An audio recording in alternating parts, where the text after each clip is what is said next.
Друзья, я приветствую вас на канале «Казахский язык онлайн». Данный канал является еще одним ресурсом в помощь изучающим казахский язык.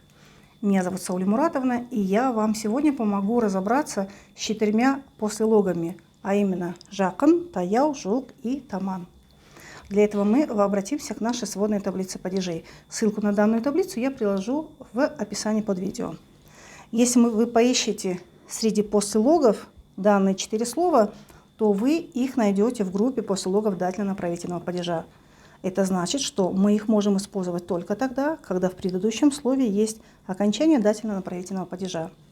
Все 4 варианта «жақын», «таяу», «жуық», «таман» будут иметь перевод «ближе к», либо «ближе к», то есть к дому, к работе, к 8, к вечеру. И основной вопрос, какая разница между этими 4 вариантами. На самом деле 3 первых варианта, а именно «жақын», «таяу», «жуық», являются универсальными. В плане их можно использовать в контексте пространства и в контексте времени также можно использовать.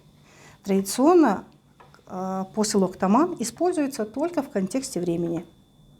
То есть вот так он и используется.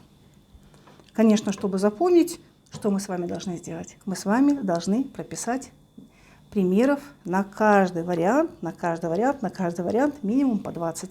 И тогда эта информация останется с нами навсегда. Сау болыңыздар.